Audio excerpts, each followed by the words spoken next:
Omulabi waffe omulungi wa Blaze Media tukwaniriza ne leero okubanga okyatwekuumiddeko weebale okola kyamaanyi okubeera nga ofisa wa kadde n'obeera ku Blaze Media gaggadde n'obanga olaba emboozi omukutu gaggadde okubeera nga olaba emboozi ennyuvu ze tuba tukuleetedde.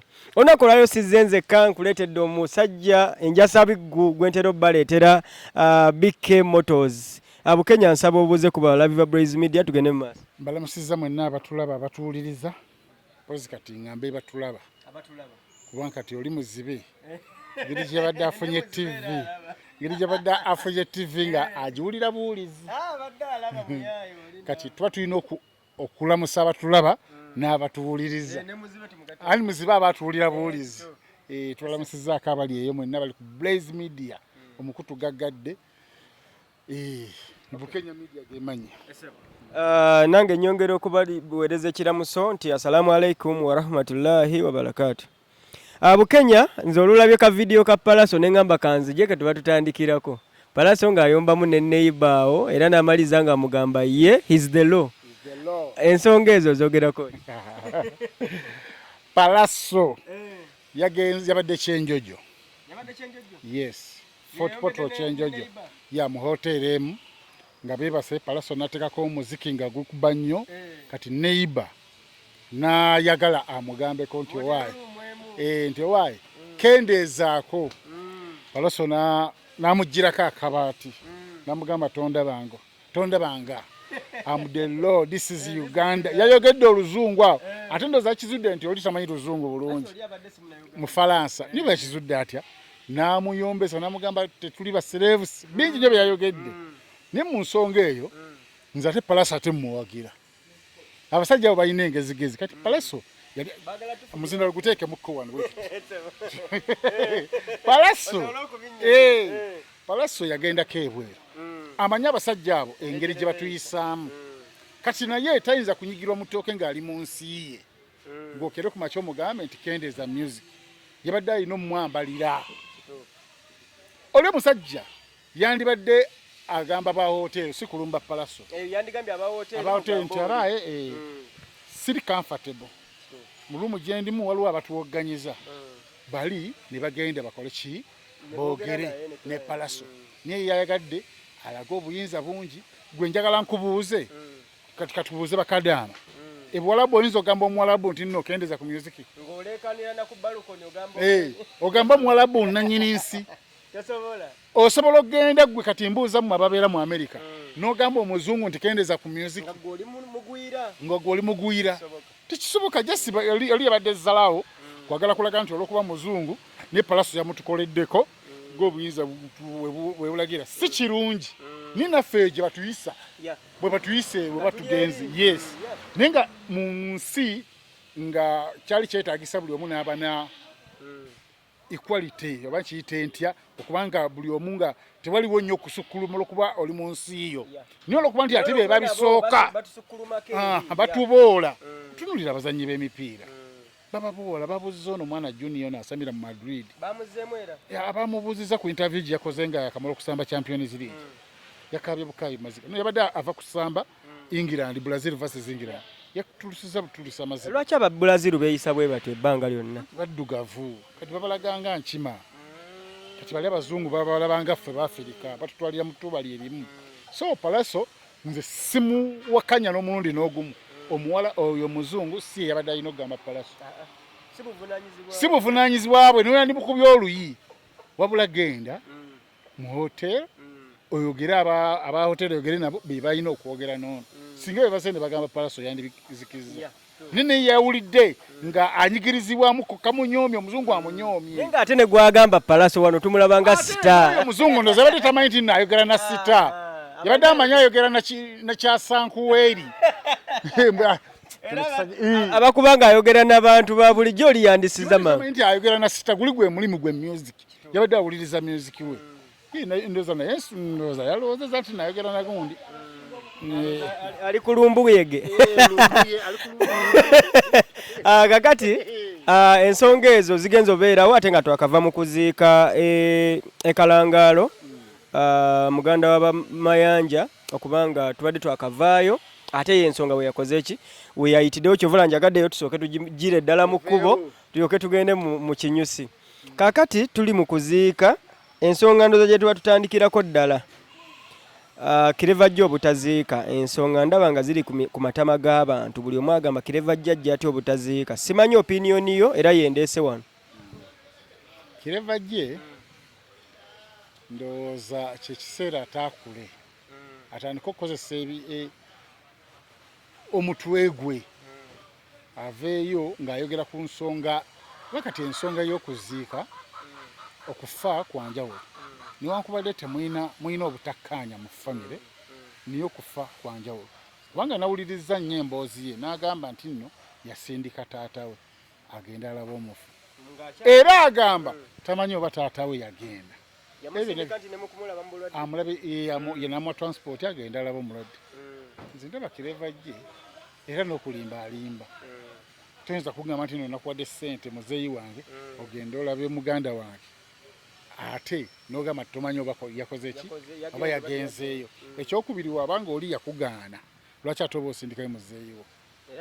Muzeeyi Manje yamugamba ava ku famire yange kubanga buli yafunanga kamera ng'ayogerera bakamiliyoni ne famire n'amugamba kukola ki wabula teyamugoba mu kika.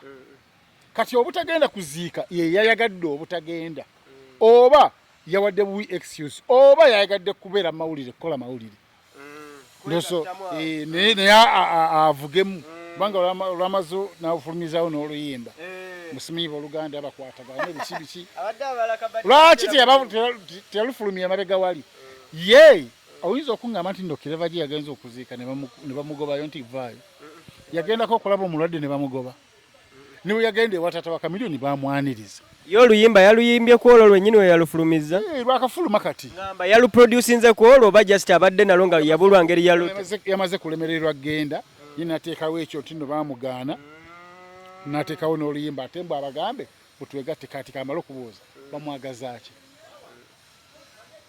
simanyi olusooka omuntu omwavu tayagalwa. Clever J alina kukola kintu eki olina kwagalwa nnyoko. Clever J okugyamu eyo famire alina kukola kintu eki Kamiliyoni yamuinspiringa n'amuyigiriza okuyimba amanyi okuyimba ate amanyi okuyiiya.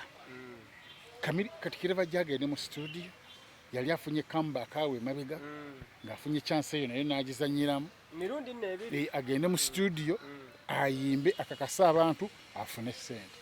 Clever J wanaabanga alina ssente ng'alina n'abagoberezi bakamiliyoni bajja mumwagala lwampaka naye gwe anaalowooza nti nno gwe ojja kunjagala bagazi b'owenze esimi tuli ba Luganda tebalina nnyo kye bakwetaaza.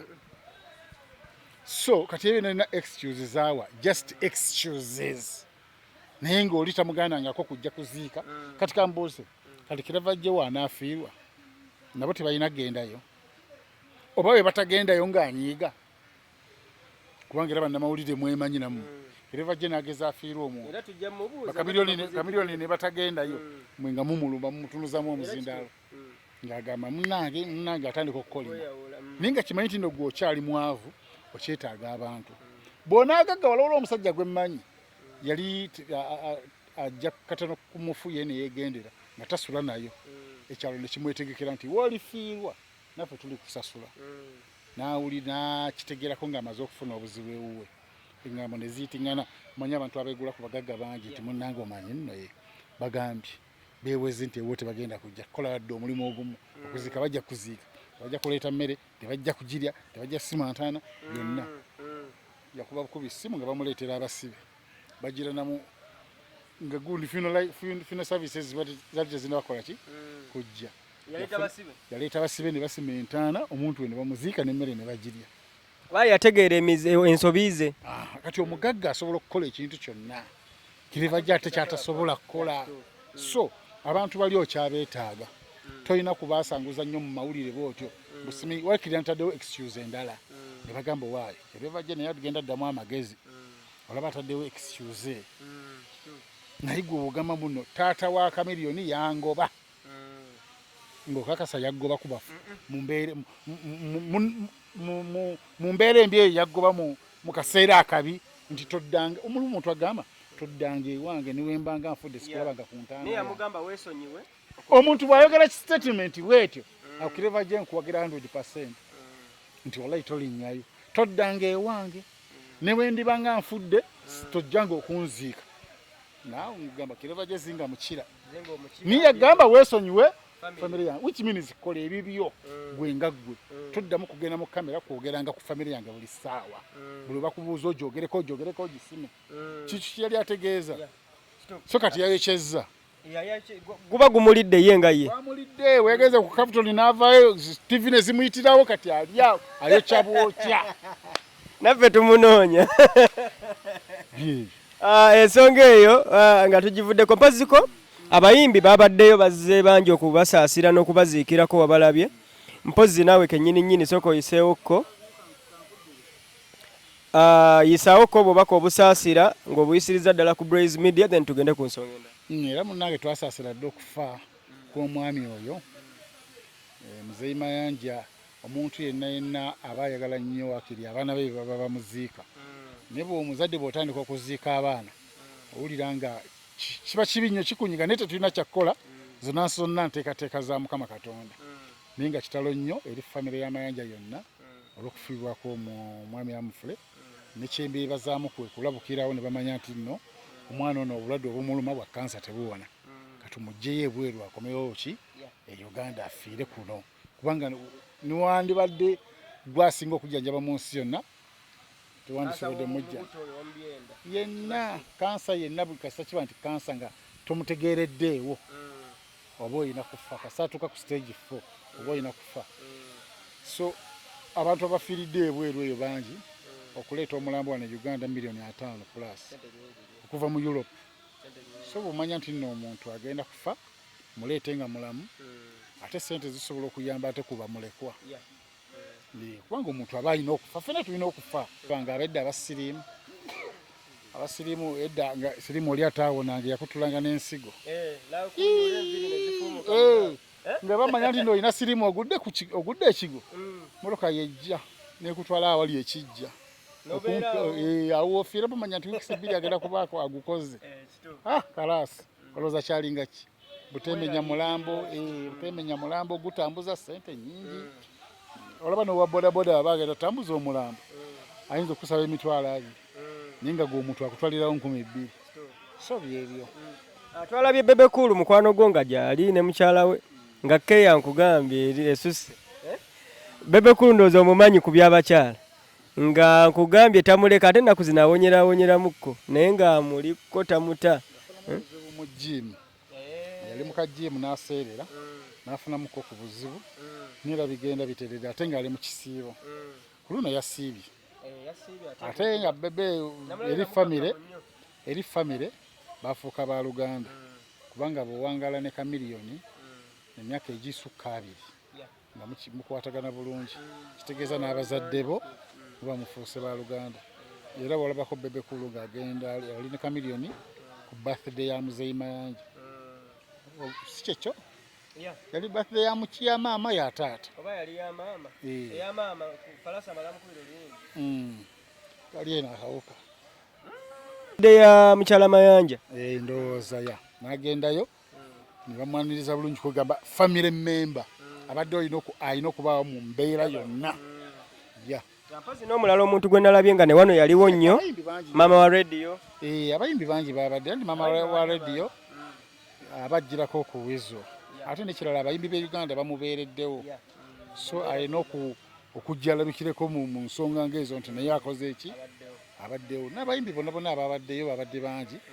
mu kuziika baserebu babadde bangi ng'era bomanya amaalo g'ekyalo bo babadde ku ntijjo okulaba ku bantu be babadde tebalabangako oba baludde okulaba so abantu bazze n'ababbi ne bakola bizinesi zatambudde wala gye yatunze eddagala egganda ne batunda ababbi ne bakola kugamba kwabadde kufa nga ate ne bizinesi zitambula ng'abantu bakaaba akasimu kange nkugambye bayina mbu obukodyo esimu ya Viki yagenze mu dakiika 2 mbu bambala empale nga wansi zimbakutte wano ensawo n'aba ng'agisazeemu ekituli oluteekamu egenda bugenzi kati g'omukwata oti aba tayina ssimu gwotalabye ng'akutama. So abantu bwe batyo balina okubeerawo mu ggwanga. Nekye tuyinza okugamba nti poliisi oba omuntu aba afiiriddwa mwe bannannyini lujja olufiiriddwa mwe mulina okuprovidinga security abantu basobole okujjanga okubaziikirako nga tebeeraliikiridde. Kyekimu n'ebivulu ebibeera ku zibiiki. Abantu abategeka ebivulu ku biiki mulina kukyusaamu abantu bafiirwa ebintu byabwe ku biiki. Security eba ntono era nze nabikomya. Nze ani ne waalijja ku biiki siriddayo pozzi ng'oli aŋŋambe nti byatereera. Naye omuntu ogenze kulya ssente okomawo amannya agamu tegaliimu. Ogenda okukomawo ng'essimu yo teriimu togirina naye nga wagenze kucakala kulya bulamu. So abantu nga abaafiiriddwa mulimu n'abantu abazze babbibwako amamotoka gaabwe mu kufiirwa kubanga ajjukira amoloka zipaakinga nga wawanvuko paka wala oli agipaakinga n'agenda aziike aba comfortable nti ngenze kuziika agenda okukomawo ng'emmoloka we yagipaakinze ate waliwo ndala si nga teriiwo nga wapaakinzeewo ndala nga waliwo eyalabye nti waliwo gaapu waliwo paakingi n'ateekamu ndala n'onoonya mu mmotoka n'ogamba oba sirewe wano oba we walini nga weewo obadde omanyi nti wagipaakinze. So ebireeta ebyo butateekawo security. Leeta abasirikale babeerewo bakuume. Omuntu omubbi era omulabirawo ng'amaga bw'ateekamu ekisundu sikyagala nnyo okugula paka we waggula. Gwe nannyini ojja direct kugula molokayo kugenda. N'omuntu yenna bw'alabawo omusirikale nti wuuyo naye tasobola kubba. N'abasirikale temubataddeewo motoka buli emu eriwo kulwayo. Kitegeeza nti abantu bazze kuziikirako tebazzeeyo na ssimu emmoloka ye ebuze oluba balukubye oluba tebiba birungi. Twongere ku security mu mikolo ng'egyo mu mikolo gyonna n'ogitaba gya kuziika mu mikolo gyonna ensi yayonooneka.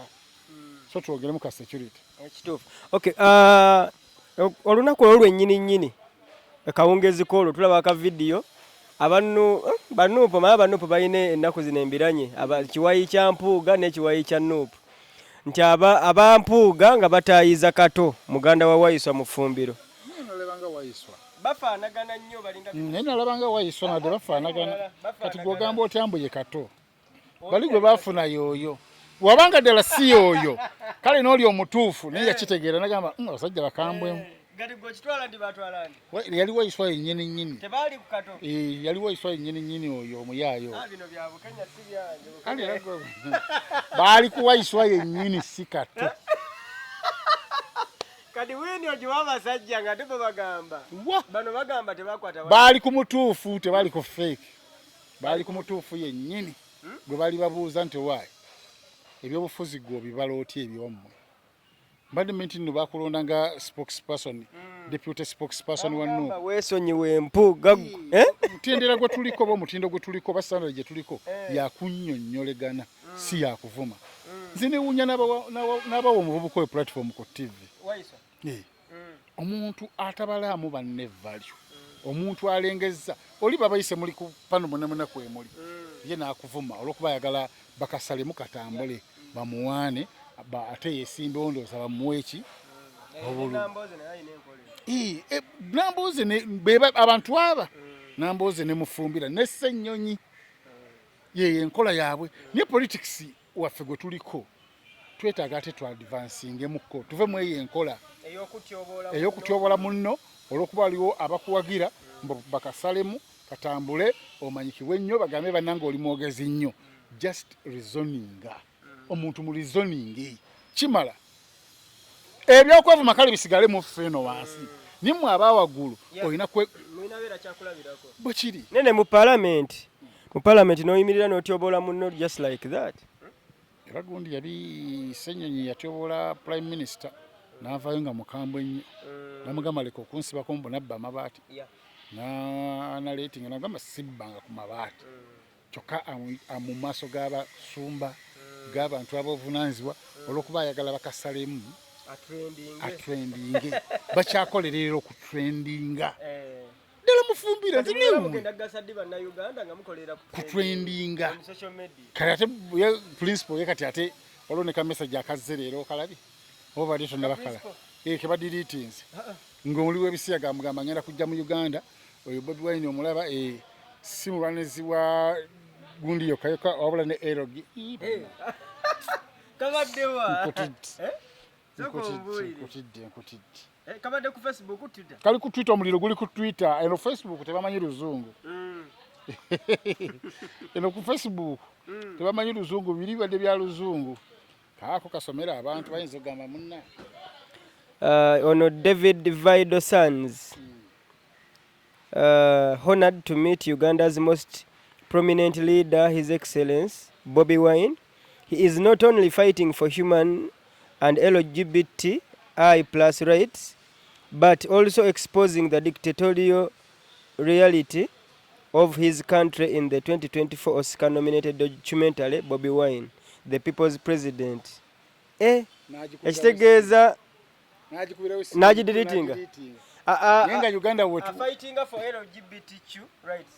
Nkugambye mulwanyirizi wa ddembe waabo etwogeddeko sifa tubiwandiise tebiri forged ate n'ebyo ebigambo si bya Breiz Media bya Bukenya nako kateekewo abantu obisome nga abantu bwe bakalabako maze bayinza ogamba tubi forges okateekewo wali ate ensi we yatuuka yogera ekintu n'obukakafu njakateekawo inshallah njakateekawo awo ku screen awo Uganda wetu ebigambo bivudde wa Bukenya kati ogwo gwakubiri ogwo gwakubiri Bobi Wine yayogera n'omusajja yayogera n'omubangale ye ng'amanyi ayogedde n'omusajja mu president we Hungary ne boogera ku Skype ne boogera bulungi Bobi Wine na postinga I'm very honored yayogera na president wa yayogera na musazi w'enviiri weeri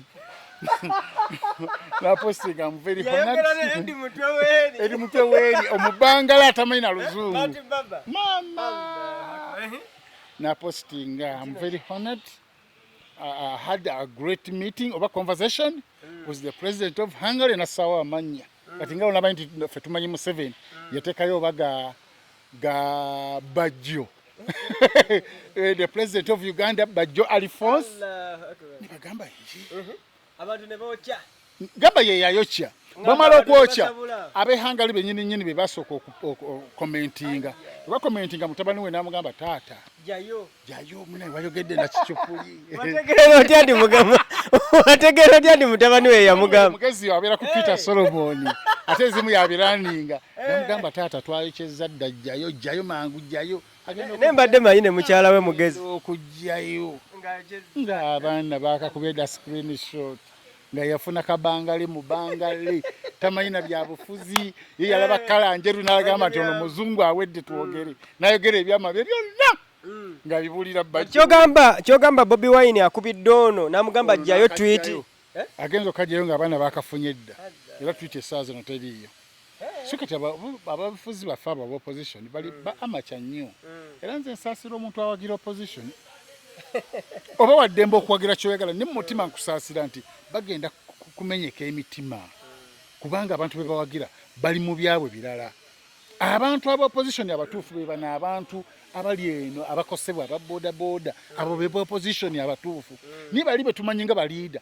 bali mu malya ga nsimbi gaabwe era bagenda kukosebwa nnyo emitima nnyo oba nakizulwa nti abantu be baliko bali ku byabwe kati gundi yabakubye omupiira yakuguli 5-0 Balamu yabakubye omupiira yabakubye omupiira era Balamu essaawa maama nnyabo yakawangamudde maama nnyabo ekyalema prime minister bamemba ba NUP ne bagezaako okwekalakaasa mu parliament ne list nalabi bagifulumizza ku force ya Balamu yabataddeko akazito Balamu Kaseya yagamba nti nno bonnange n'atwala oli bamwita Lugembe bamwitaani n'amutwala ewa President Museveni owe Masaka President Museveni n'agamba nti mperisite ngitunulemu nya abakoze emisango egy'amaanyi wale tujja bajjayo niba nasime kwekalakaasa bino biki abo bajja kuvaayo Bobi Wine n'asooka n'avuma Kateregga nti omugwagwa Kateregga n'amuddiza omuliro Balamu n'amaliriza ng'agenze ku bulediyo abyogedde n'akasuka paka mu parliament n'addressing ensonga eyo n'ayogera nga ne member leader of opposition wali nagezaako laba Ssenyonyi ng'agezaako kiwakanya ali Ssenyonyi n'agamba musoke mutte Kibalama gwe mumanyi ye mumutte naye ng'akazita akaliwo nti bamaama babasibe bakyala babasibe ate bona ne bawagira kansala ne Balamu awo akazito ne bateeka ku nuupu akazito jukira nuupu yagala bali babate ku force yaabwe kalate Balamu yakire okimanyi nti waliwo omwana eyazaalibwa nga taata we bakamutwala nga ne kati tamulabanga bali myaka 3 niko manje kitegeeza emyaka 3 gulo kuba wajjayo baliba edi mutwe banumbya neli ate ne mulaga nti nno passport bazikutta ate ne mugenderawe South Africa akazanya kalimu kozi we babata passport bazibajjako ate Nubian atambula atya ate ne batambula ali kye kikulaga nti nno abantu bali bayina endagaano n'abakulembeze abali mu buyinza bayina endagaano kati gwobo kimanyi mbadde sikifumiitirizanga soko onyonyole bulungi awo Nubian avaayo kukakwakulizo nti passport tukola ki bonna babajjayo ku bondi nga bwe baali bagenze ye bagimuwa lwa bulwadde Nubian baali bagenze mujjanja baki so omuntu beera mu opposition oli mutuufu okubeera mu opposition naye wegendereze bw'ogoberera bw'olabanga gw'ogoberera tali ku mulama gw'oliko kola ebibyo kampisewo ka disclaimer ebigambo ebyo bya Bukenya ife tumukyazizza ku mukutu tetulina political side naye yatubuulira ensonga ezo era bye mutwala si byaffe bibye genda mu maaso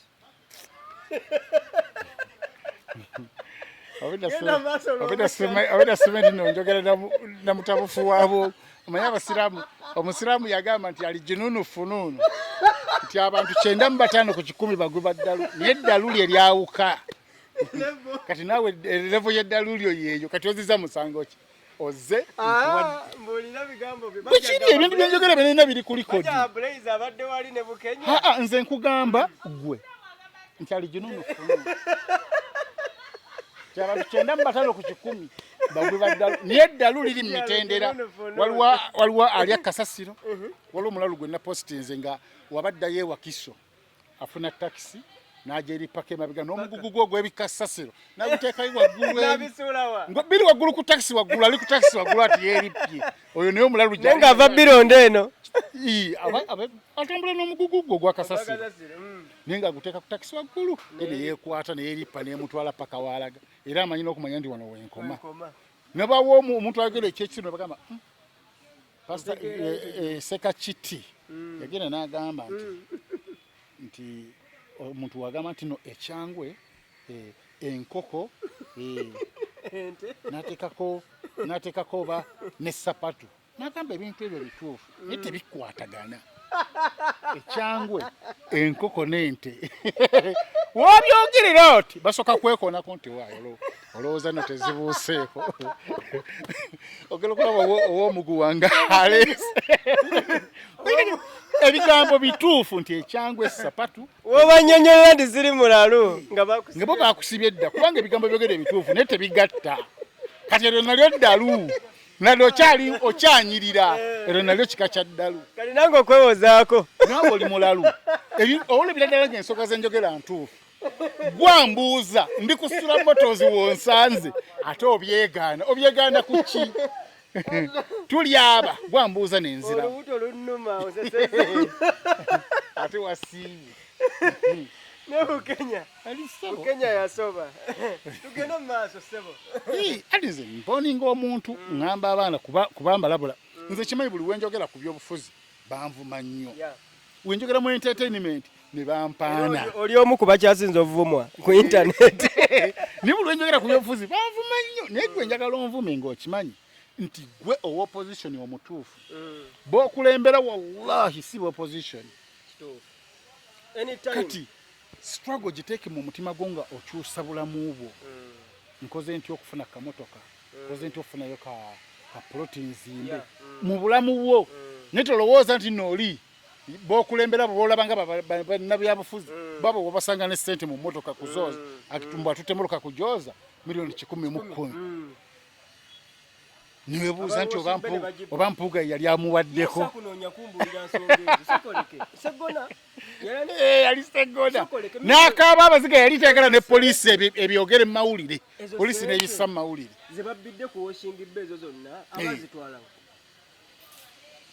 bali babbi nze kyenkugambe nti nabo opposition bonna babbi bonna tageti yaabwe ebigambo by'owulira bye boogera ebisongovu tageti yaabwe yakuddeyo mu parliament njagala omuntu opposition yenna opposition womulabira nti mutuufu aliidinga okwekalakaasa kubanga okwekalakaasa gavumenti kyesingira ddala okutya olabira nti ono wa opposition mutuufu nga Besigye yekalakaasa emirundi mingi bamusiba emirundi egisukka mu 100 kati ono we yajja nakuba oli ekikono namukuba eri ku ttaka teyekalakasangayo wadde olunaku olwo anti abiveemu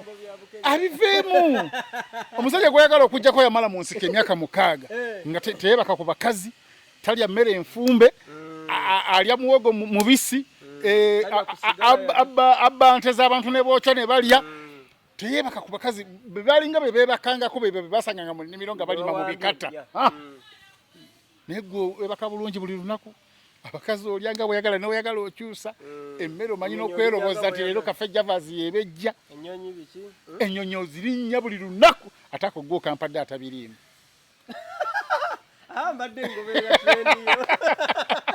omusajja tava ku nnyonyi ate no waaba ageze ku nnyonyi tatwalayo ba lubongoya tatwalayo bakatana tatwalayo ba ssennyonyi tatwalayo bazaaki ono w'ekyalo w'emityana atwala Nubianirina mukazi we neweebuuza abageze kusakira firebase oba no ebyobufuzi tubiveeko banvumeko akakamala nengamba buulidde amazima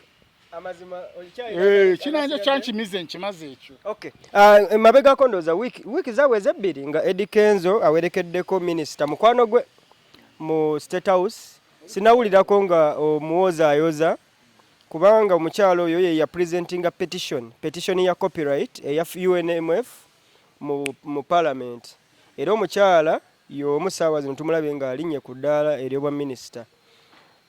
Eddy Kenzo tuba tuboolezayoleza wamu ng'aba federation kubanga tuba tukakasa nti kye baliko eyakikwata n'akipresentinga mu parliament ajja kwongera okukipushinga kigguke. Era Ssenyonyi yabadde agezaako kikuba mu parliament omukyala najja n'amuwa levu kyekyo kye bayita omuntu okujja nakukola kinakuchallenginga nga tewaliwo kuvuma yerevo gye twagaliramu Ssenyonyi kwekwo okulengezaakwe mu babegazi ne bamunnyonnyola nazzayo empumiwe wawulidde enduulu ababaka abantu bakooye parliament si yakatemba parliament kuba bya serious byakuteesa ku reasoninga speaker n'awuliriza noba reasoninga ne bamanya nti balina ng'atunnyonnyodde ensonga ndowooza walabye Kenzo omukazi gwe yafunye eyo omukazi gwe twagala omugezi agattako Kenzo niwafiira wano abaana basoma twawona Rema buli kimu afeekinga kifeekinge n'akabiina ayambala kambale twamuwona Kenzo congratulation twawona Rema Kenzo yawona Rema obwongo ono bwali anti kati olina okukwatagana n'omuntu n'omanya omukazi kikyayagala omukazi ono anantuusaawa okategedde naye awo wennyini nga tonnayongerayo Kenzo mu interview emu nga bamaze okwawukana ne mama ama yayogera n'agamba okufuna omukazi n'agamba nti mpasizza alina kubanga amugattako nga si mutwazi kubanga ennaku zino abawala bonna b'osanga batwala butwazi batolako butoozi. Kenzo n'agamba neetaaga muntu nga ngattako nga ddala agenda kungattako agattako abe agenda kuma ebyobugagga bye bakiri waliwo n'omukyotala gwe yazzaako awo akalungi ennyo ne tugamba banakeza ne mugamba banakeza akikubye alla kaali kamalayo naye ng'ate omutwe mukalu okalegedde ate buli woyagala buli omukazi wobeera omulungi ng'omutwe mukalu ebifo by'ekyama bye bibonaabona so kati yaleese omukazi omutuufu amuweesa ekitiibwa atuukirira pulezidenti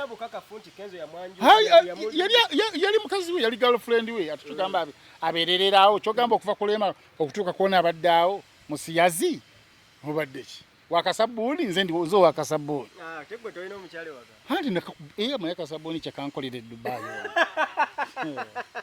nga tonnadda era ne bagamba nti bagenda kuwera akasabbuuni nze omu kubavaayo okukalwanirira kabeereddewo bangi akasabbuuni kintu kyeki katonda si yakikola niyo omuddugavu yayiya akasabbuuni muddugavu yakayiya muddugavu bamuzungu naye nga si katonda abazungu bakayiya naye ate kati ate ffe tukalinamu omugaso okusinga nebbo naye mpulira bagamba kalwaza ate kati nze nalwala gwonda tolaba nti n'omubiri nkyagwina abaana boozadde bazadde afuta kasabbuuni oba wabayina nze akasabbuuni gwoyagala gwolya mu budde gwolowoozaako teri zanviiri teri disappointment Dubai wamalayo emyaka emeka 2.5 walirayo bameka mu kasabbuuni awo sibala ati oyinza oba mubasere buli kwekyusa mu wiki nalyanga basatu ate saalyako ku serebu weewo aserebu nti beeyerusa kasabbuuni kabola n'abeeyerusa era kababoola era tonyumirwa oba obulya tonyumirwa omulya kati ofuna kale entuufu kataketake era omuntu era mubi era kasabbuuni era tonyumirwa n'ebintu byonjogeza mu kisiibo tewasiibye nze mbadde mpuliriza byo kamera eri mu bitwa kati Kenzo yafunye omukazi gw'abadde anoonya ebbanga lyonna tafeekinga teyeeyerusa tayambala kabina abigula biriyo ani ayambala kabina Rema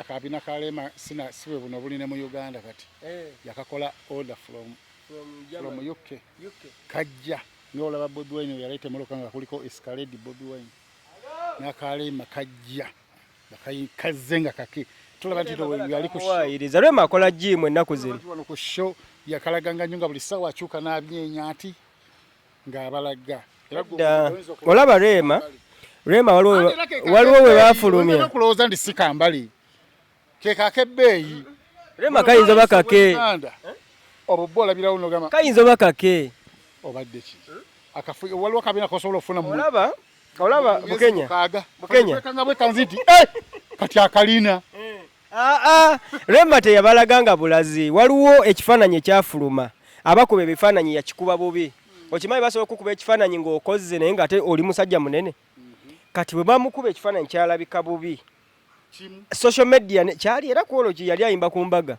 social media nebeerako nnyo omuliro mungi nnyo nti talina kabina kwe kujja n'akabalaga nsaba otwala ebyange kale talina kale akabina yakafunye bufunyika tutwale ebyo Allah yamuyambye n'afuna akabina mu mwaka gumu kisoboka katutwale ekikyo kakusanyuse tusigale ku minisita ye maanyi mangi yes manyi nze nganze bamala okwawukana n'omuntu mbanjagala agwe n'eddalo nze ex wange mbanjagala bigere yenze ate eddiini etugamba kusonyiwa kati Rema nti nze siri nnyo mu bya ddiini kati Rema ono tetuli mu muzikiti kati Rema yali amanyi nti Kenzo ndowooza agenda kubeerawo afune balidya Jasmine afune abakazikazi abo we bati abacelebrity bamusumbuwe agenda okulaba nga baleese pulinti kyensinga omanya Kenzo tapapira byabakazi nga bali aleese maanyi omuyivu njukira oli ye yagenda ku dokita gwagenzeeko ne byajjanjaba tetubimanyi bulungi gynecologist sebooli era baŋŋamba mbu alina akatooki ke kayambala wano akagwa bye kati akatooki kaba wano bye kati akatooki ako katera nnyo okukola mu basawo b'amatu n'ab'ebifo by'ekyama kakola mu bantu abo bakakutunuza mu kutu era akatooki ako nga kakutunudde mu maaso bye kati eriso liyinza okufaayo eddakiika eziwera osobole okukkakana obanga alaba omuntu ayikiriza bukaaka nnyo kati akatooki ako bakasibirako olukoba bwe bati ko nga kali wano katonodde kati bw'aba akebera ebintu bye wano akatooki ko kaba kakola ki bagayina babeera nabo mutakabedde ebifo byakyama bitooke byebigwa n'oba oyina ndwadde kyagijjanjaba. Naye mpulira nti omusajja oyo mugagga nnyo, alina kampani ey'ebyamasannyalaze, mugagga fugge, era okubeera mu bagundi abo bagagga kwagalana si bya kuwaayiriza buwaayiriza na kuteekayo buteesi, mugagga ebyaddala nno. Basooka gamba mbu mukwano gwabwe kyonna kikiri naye nga eri kapa ate kati yeesinga si kutrendinga yeesinga buli kimu. Era kyova olaba era amuza yasaba Kenzo Serefi anti kati oli ayinza obafaani wa Kenzo naye nga sebo ng'owayagala ku mukazi wange niwoba nkwagala nti bino ebya Shakibu byagenda ewa Diamond byekubye ebifaananyi. Ne kaakati olyose noyogera ku Shakibu, nalabye ekifaananyi nga Shakibu naye ate si kyakati, Shakibu ng'ali ne Zuwena oba baali Dubai oba baali mu nsi ki, ekifaananyi ekyo nsonga ky'abantu nga ndaba bakipositinga nnyo nnyo nnyo bagamba nti Shakibu mumumanyi nammwe. Mu Uganda tetulina nnyo byakukola, ebbula ly'emirimu y'emu ku nsi omusinga abantu nga bali aido ng'ebyonoonese bibagwira. Zuwena serebu nange nyina ekifaananyi nga ndi ne Zuwena kyogamba bwe kifulumanga bagamba mbu nno nange nyina enkolagana ne Zuwena. Kati Shakibu yavuddeyo n'awa tayogera ku kifaananyi ekyo nga laba kitambula n'agamba nti nno Zuwena yajja ne Bebe Cool e South Africa. Kati nzijukira bagenda ku mirundi ebiri. Bebe Cool yagenda okuyimba ku ogiyita batya gundi ebeera ye Africa, ebintu ebibeera awards ezibeera mu Africa omwo. Afrima yali South Africa. Lwekyali mu Africa. Big Brother ndowooza mu Africa. Ogwokubiri yagenda okushootinga video ye nga ojeko olabye everyday olwo lwaddako baluyita batya oluyimba lwa reggae lwalimu mukabasikoti akamyufu yagenda ne Zuwena lukadde lwadda ku love you everyday yalukolera wano mu audio n'agenda alushootingire e South Africa. Kati baali e South Africa ne Shakibu yali e South Africa. Kati yebeekubisa ekifaananyi nga bava ku shopping mu supermarket. So ekifaananyi ate era Shakibu yagambye nti Bebe Cool yabakuba ekifaananyi ekyo. Kaakati mmwe mwogere ebigambo byammwe ngeri ebyokukola gye mutambiina bulungi nnyo. Mwafunyeyo kibazibya ekibatambuza olunaku paka erwazibi. Ate era nina ne katwiti ke nalabye nga Zuwena abagamba bannaaye omuntu bwe yeekubya ekifaananyi ne mukwano gwa bbaawe kiba kibi. Nkugambye oli serebu nga batawaanya ba serebu anti luli Shakibu teyali serebu. Ninga batawaanya ba serebu Serefi nze mbeera ekiwaatula eyo ne Bebe nga 26 ngo n'agamba abaana mu nsonyiwe mundeke ngeza nenzikiriza Serefi emu ebyokukola byonna byonna biba bigenda kufa nzire mu bifaananyi. So nagamba mbeegayiridde mukola ki? So ekyokwekubya ebifaananyi kya bulijjo kasoba nga oli serebu. Akatalekeka nga tuwunzika show ya leero. Temwerabira tuli ku Let's Talk, akanyomero kaffe aka Let's Talk, era Bukenya y'omu ku be tukyaza enfunda eziwera n'abalala. Nsaba osiibule abatulaba oba oyogera akatalekeka eno gye tuliko eya leero. Yogerayo akatalekeka kamu then osiibule n'abatulaba. Siina nnyo katalekeka pozi okugamba nti nno tukoledde wano kusula motors. Ndi musajja mutonzi wa mmotoka gwe mulimu gwange ntunda ate n'okugula tugula. So obeerayo n'emmotoka yeeyo osobola okunkubira kasimu kange essimu yange eri 0779 212141 ye namba yange. Tuli wano kusula motors ojja gisanga ku Africa opposite Africa Oil ku Salama Road Junction ng'ovudde Kalenda ng'okkirira oti awo tuli mu junction ya Salama ojja tusanga jangu tukuweereze. Webale kubeera nga otwekuumiddeko ku Bryce Media. Tusigadde nga tukyagenda ate kunoonyeza mboozi ndala ez'enjawulo ze tugenda oba nga ate era tukuleetera ku mukutu guno ogwa Bryce Media. Webale kubeera mulabi mulungi tuseddeyo.